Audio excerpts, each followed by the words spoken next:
ಕನ್ನಡ ವಾಹಿನಿಗೆ ಸ್ವಾಗತ. ಮೃಗಶಿರ ಮಳೆ ಬರ್ತಾ ಇದ್ದಂತೆ ಅಪಾಯ ಮಟ್ಟ ಮೀರಿ ಹರಿದ ಹಳ್ಳಗಳು. ಗದಗ ಜಿಲ್ಲೆಯ ಲಕ್ಷ್ಮೇಶ್ವರ ತಾಲೂಕಿನ ಪುಬಡ್ನಿಯಿಂದ ಅದರಹಳ್ಳಿಗೆ ಹೋಗುವ ರಸ್ತೆ ಮಧ್ಯೆ ಇರುವ 2 ಹಳ್ಳ ತುಂಬಿ ಹರಿಯೋದ್ರಿಂದ ಸರಿಸುಮಾರು 4 ರಿಂದ 5 ಗಂಟೆಗಳ ಕಾಲ ಯಾವುದೇ ವಾಹನಗಳಿಗೆ ಮತ್ತು ಸಾರ್ವಜನಿಕರಿಗೆ ಅಡ್ಡಾಡಲು ತೊಂದರೆಯನ್ನ ಉಂಟು ಮಾಡಿತು.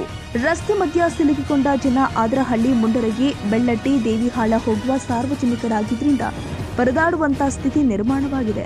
ಅದರಹಳ್ಳಿ ಗ್ರಾಮಸ್ಥರು ಪ್ರತಿ ವರ್ಷವೂ ಮಳೆ ಬಂದ್ರೆ ಇದೇ ರೀತಿ ಆಗುತ್ತೆ. ಆದ ಕಾರಣ ಈ ಸೇತುವೆಯನ್ನ ಸ್ವಲ್ಪ ದೊಡ್ಡ ಮಟ್ಟದಾಗಿ ನಿರ್ಮಾಣ ಮಾಡಬೇಕು ಅಂತ ನಮ್ಮ ಮಾಧ್ಯಮ ಮುಖಾಂತರ ಕೇಳಿಕೊಂಡಿದ್ದಾರೆ. ತಾಜಾ ಸುದ್ದಿಗಾಗಿ ಎಂಟಿವಿ ನ್ಯೂಸ್ 24x7ಗೆ ಸಬ್ಸ್ಕ್ರೈಬ್ ಮಾಡಿ ಮತ್ತು ಬೆಲ್ ಐಕಾನ್ ಅನ್ನು ಒತ್ತಿ. ತಪ್ಪದೇ ಲಿಂಕ್ ಶೇರ್ ಮಾಡಿ.